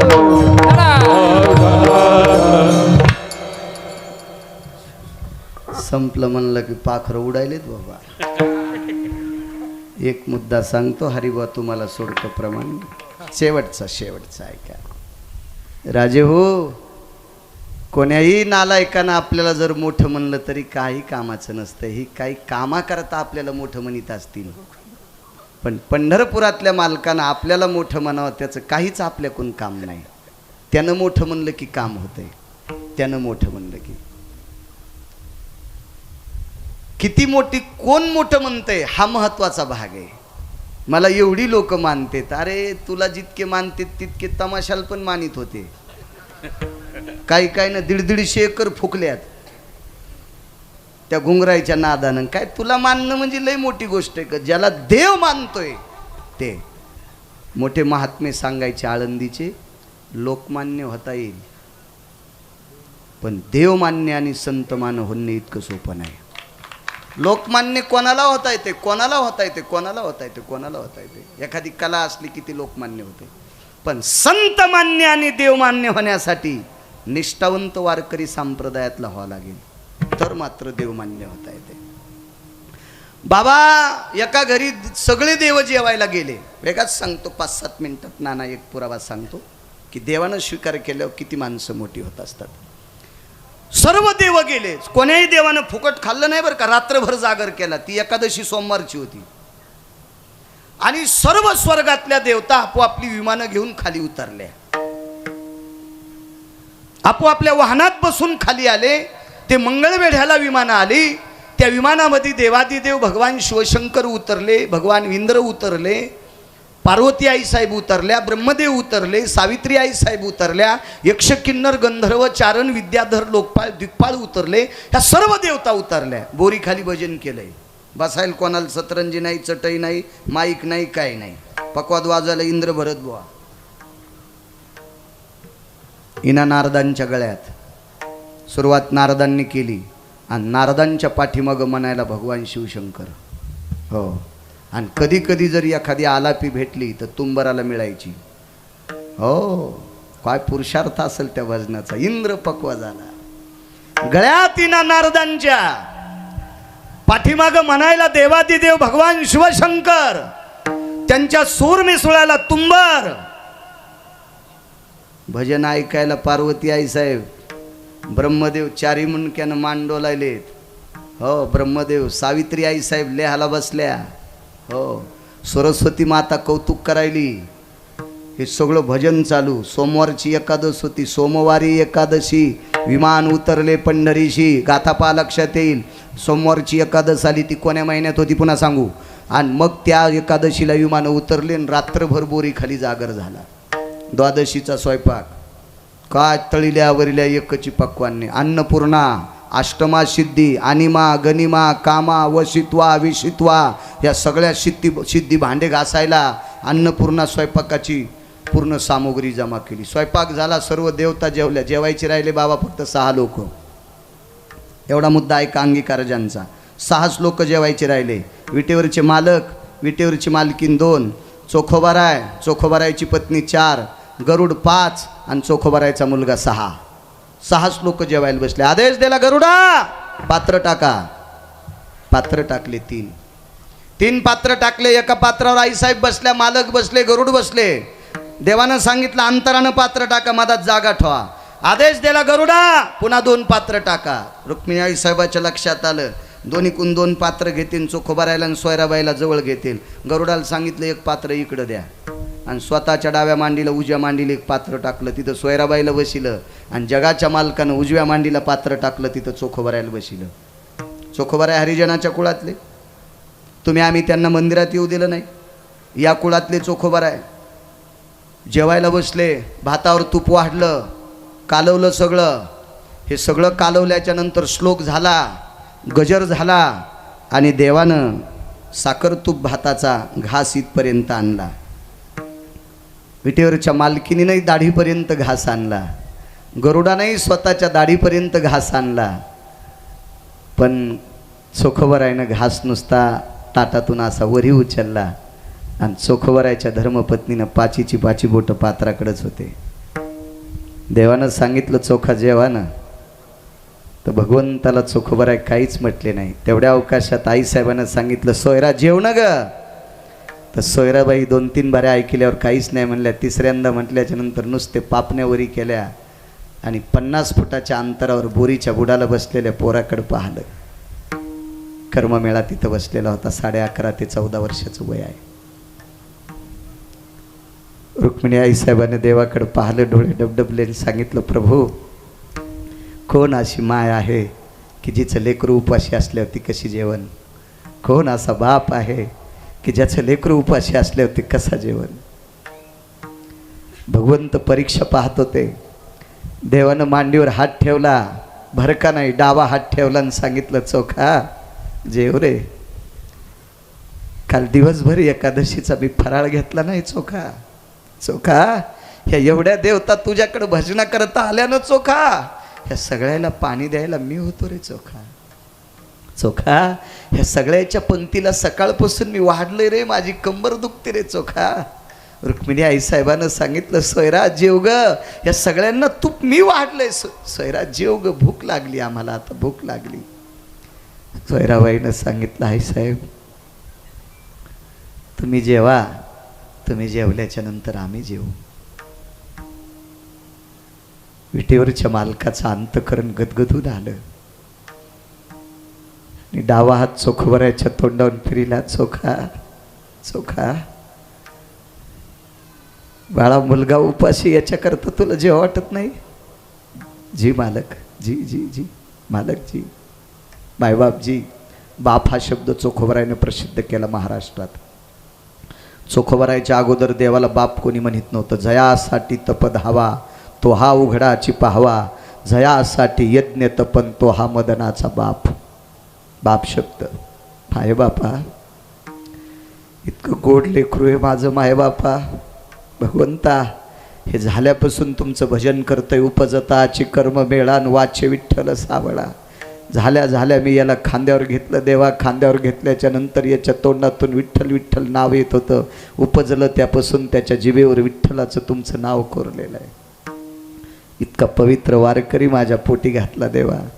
माझ्या बाबांचा रानोबांचा आशीर्वाद आहे की तुझ्या पोटी चांगला पुत्र जन्माला येईल. माझ्या बाबानं दिलेला आशीर्वाद आहे. माझ्या बाबाने जीवनभर तुमची वारी केली प्रभू. आणि असा निष्ठवंत वारकरी माझा पुत्र, त्याला उपाशी ठेवून जेवू कसा? आईसाहेबांनी सोयराबाईचे डोळे पुसले. जगाच्या बापाने स्वतःच्या पितांबरानं चोखोबरायचे डोळे पुसले. चोखा मी धन्य आहे, मला माहीत होतं तुमचा मुलगा काय. मी याच्याकरता त्याला पात्र टाकलं नाही. मला त्याला पात्रावर जीव घालायचं नव्हतं, मला त्याला स्वतंत्र जीव घालायचं नव्हतं. आणि चुटकी वाजल्याबरोबर आवाज दिला कर्ममेळा. भरत नुसते डोळ्याचे पापनवरी केले. हो ये बाळा. बाबा येत नाही कर्ममेळा, पण त्यानं त्याच्या बाबाकडे पाहिलं आणि चोखोबरायनं खुणीलं जाय बाबा, जगाचा बाप बोलवतोय जाय. आणि कर्ममेळा जवळ बोलवला. उभे राहिले. महाराज आईसाहेबाची गडबड झाली, याला कुठं बसवा कुठं बसवा कुठं बसवा. चोखोबरायची गडबड झाली, आपण कुठं बसवावा. सोयराबाईची गडबड झाली, आपण कुठं बसवावा. गरुडाने विचार केला कुठं बसवावा. यांच्या गडबडीत पंढरपुरातल्या मालकानं साधून घेतलं कर्ममेळा मांडीवरी. कर्ममेळ्याला डाव्या मांडीवर बसिलं. ये बाळा ये ये ये ये. देवानं स्वीकार केलं. माणसं किती मोठी होती कल्पना करा ना. स्वतःचा साखर भात आणि तूप लावलेला तो भात दाढीपर्यंत आलता. ते स्वतःच्या दाढीकडे जाऊन तोंडात जाण्याऐवजी तो डाव्या मांडीवर बसलेल्या कर्ममेळ्याच्या तोंडात गेला. पुन्हा पात्रात बुडवला, पुन्हा भात घेतला, पुन्हा कर्ममेळ्याच्या तोंडात घातला.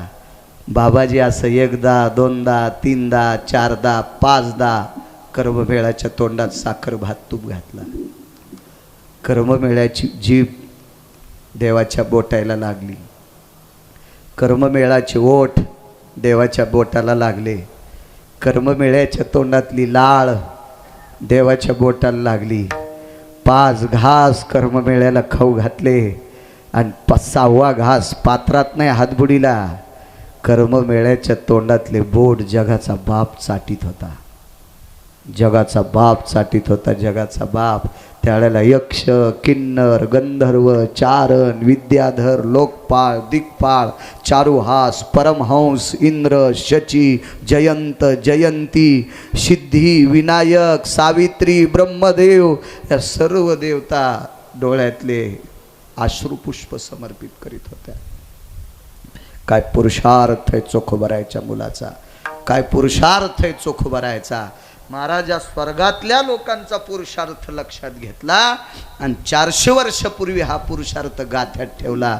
एका जनार्दनी आईशी चोखियाची मात आणि जेवे पंढरीनाथ त्याचे घरी. पैठणच्या मालकांनी माझ्या शांती ब्रह्मनाथ बाबांनी या गाथ्यात पुरुषार्थ लिहून ठेवला. एका जनार्दनी आईशी चोखियाची मात आणि जेवी पंढरीनाथ त्यांचे घरी. देवानं स्वीकारल्यावर काय कमी होते हरी अंगीकार आई केला नारायण, अंगीकार ज्याचा केला नारायण. हो अंगीकार ज्याचा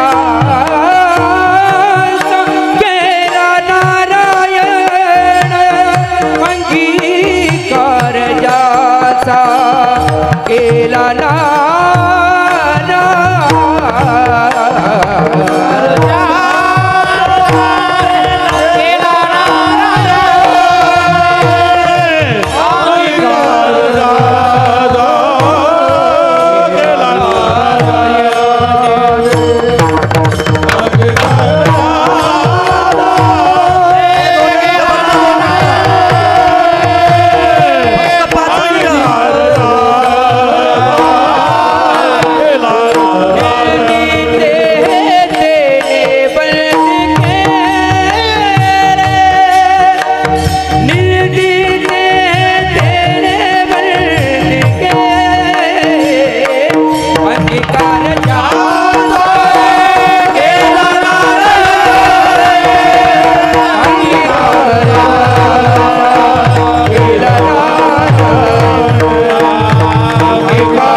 सज्जनांनो, उभे राहिलेले जागेवर थांबा. 1च मिनटं तुमचा वेळ घेतो. आपण ज्या परंपरेत कीर्तन करतो ती परंपरा किती मोठी आहे.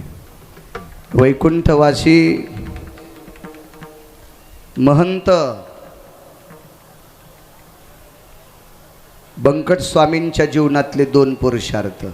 इगतपुरीचा मृदंगाचार्य मृत्यू पावला, त्याला उठिलं, आणि निनगुरच्या पाटलाला उठिलं. इगतपुरीचा मृदंगाचार्य बाबा मृत्यू पावला, मेल्यानं त्याला उठिलं आणि निनगुरच्या पाटलाला उठिलं. स्वामींनी गडावरनं डमणी गेली, गडावरनं डमणी गेली, नारायणगडावरनं डमणी गेली आणि बंकट स्वामीला सांगितलं, स्वामी तुमचा भक्तीचा पुरुषार्थ मोठा आहे, पण तुम्ही पंढरपुरातल्या मालकाचा अपमान करायला लागले. तिथून पुढं स्वामीनं ते बंद केलं. म्हणजे स्वामी ज्या ठिकाणचा आदेश पाळायचे ते आदेश म्हणजे नारायणगडाचं ठिकाण. बंकट स्वामी आदेश पाळायचे. जी मालक काही हरकत नाही, आजपासून बंद. काय पुरुषार्थ असेल या गादीचा, आणि त्या पवित्र गादीच्या पुरुषार्थातले तुम्ही भक्त आहात. तुम्हा सर्व भक्तांच्या चरणी गिरगावकराचा साष्टांग प्रणिपात करतो. गुरुवर्य बाबांच्या चरणी नतमस्तक होतो. माझ्या वाणीला विराम देतो. विठोबा